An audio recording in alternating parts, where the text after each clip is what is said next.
Hi hello నమస్తే welcome to sauce TV నేను శివ బేసికల్గా మన తెలుగు డైరెక్టర్స్లో టాప్ మోస్ట్ డైరెక్టర్స్ అంటే ఆబ్వియస్లీ మనం కళ్ళు మూసుకొని చెప్పేటటువంటి పేరు ఏదైనా ఉందంటే ఎస్ఎస్ రాజమౌళి.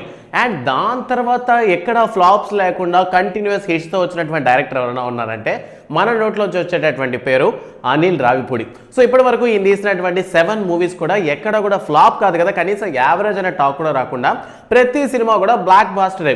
సో 2015లో వచ్చినటువంటి పటా సినిమాతో సో డైరెక్టర్ అంటే ఇది, సినిమా అంటే ఇలా ఉండాలని తెలుగు సినిమా వాళ్ళకి పరిచయం చేసినటువంటి director Anil Ravipudi.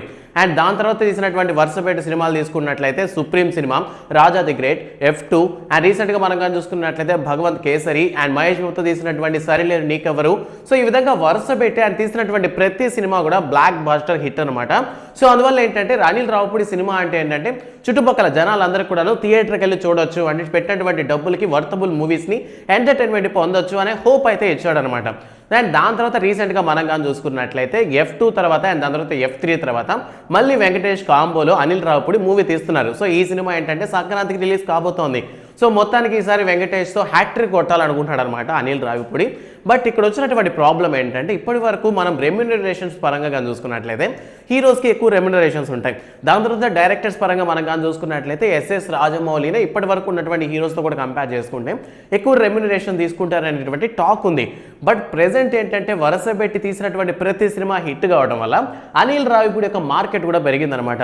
So distributors కూడా ఏంటంటే అనిల్ రావిపూడి మూవీ అంటే ఎక్కువ డబ్బులు ఇచ్చినా పర్లేదు, రైట్ సొంతం చేసుకుందామన్న ఆలోచనలో ఉంటారు. సో అందువల్ల ఏంటంటే అనిల్ రావిపూడికి ఒక మంచి మార్కెట్ పెరిగింది. సో అందువల్ల ఏంటంటే అనిల్ రావిపూడి కూడాను మార్కెట్ని పెంచుకున్నారు. సో చుట్టుపక్కల ఉన్నటువంటి హీరోస్తో కంపేర్ చేసుకుంటే సో హీరోస్ని కూడా డామినేట్ చేసే విధంగా ఆయన రెమ్యునరేషన్ ఉందని ప్రెజెంట్ ప్రొడ్యూసర్స్ అందరూ కూడా చాలా బాధపడిపోతున్నారు. సో ఆయన నెక్స్ట్ తీయబోతున్నటువంటి వెంకటేష్ మూవీ ఏదైతే ఉందో ఆ సినిమాకి అయితే సుమారు 25 కోట్ల వరకు డిమాండ్ చేశారంట. సో ఈ సినిమా డైరెక్ట్ చేయడానికి సో ఇప్పటికే అడ్వాన్స్డ్గా 15 కోట్ల రూపాయలు తీసుకున్నారు. సో శ్రీ వెంకటేశ్వర క్రియేషన్స్ ద్వారా దిల్ రాజు నిర్మిస్తున్నటువంటి వెంకటేష్ చిత్రం ఏదైతే ఉందో సో దీనికి సంబంధించి అనిల్ రావిపూడి 15 కోట్లు అడ్వాన్స్గా తీసుకున్నాడని అండ్ ఇప్పటికి కూడాను 25 కోట్లు మొత్తంగా మాట్లాడుకున్నారని నెటిజన్స్ అందరూ మాట్లాడుకుంటూ ఉన్నారు. సో మొత్తానికి ఉన్నటువంటి డైరెక్టర్స్లో వర్తబుల్ క్యాండిడేటే కావచ్చు కానీ బట్ హీరోస్ని కూడా డామినేట్ చేసే విధంగా ఇంత రెమ్యునరేషన్ తీసుకోవడం ఏంటి అని చెప్పి కొంతమంది చెవులు కొరికేసుకున్నారనమాట ప్రొడ్యూసర్స్ వాళ్ళలో. సో మొత్తానికి తీసేటటువంటి ప్రతి సినిమా హిట్ కావడం వల్ల కొంతమంది ఇవ్వచ్చు కదా అనేటటువంటి టాక్ కూడా పాజిటివ్గా నడుస్తుంది. సో మీ ఒపీనియన్ ప్రకారం అనిల్ రావిపూడి మూవీస్లో మీకు నచ్చినటువంటి బెస్ట్ మూవీ ఏంటంటే ఇప్పటికైనా తీసినటువంటి సినిమాలన్నీ హిట్టే, బట్ అందులో ద బెస్ట్ ఏంటి అన్న విషయాన్ని కామెంట్ సెక్షన్లో మాతో పంచుకోండి.